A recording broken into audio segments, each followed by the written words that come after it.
మనం ఒక కొబ్బరికాయ శివాలయానికి పట్టుకెళ్ళాం అనుకోండి, ఆ కొబ్బరికాయ కొట్టి 2 చెక్కలు ఈశ్వరుడికి నైవేద్యం పెట్టి మనకి ప్రసాదంగా సగం ఇస్తారు, ఓ కొబ్బరి చెక్క ఇస్తారు, కాసిన అరటిపళ్ళు ఇస్తారు.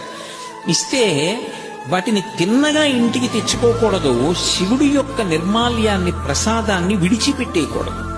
చాలా మంది తెలిసి తెలియక ఒక మాట అంటుంటారు, శివాలయం నుంచి ప్రసాదం తెచ్చుకోకూడదు అంటుంటారు.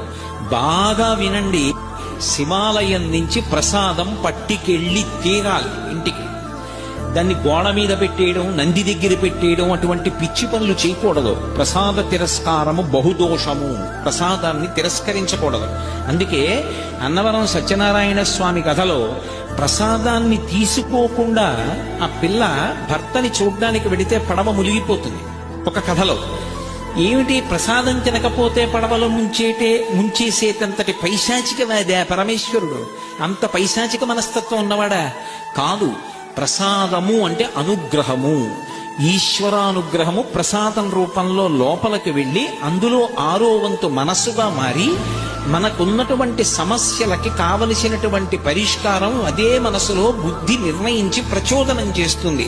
ఆ ప్రసాదం లోపలికెడితే సమస్యకి పరిష్కారం లోపల పుడుతుంది.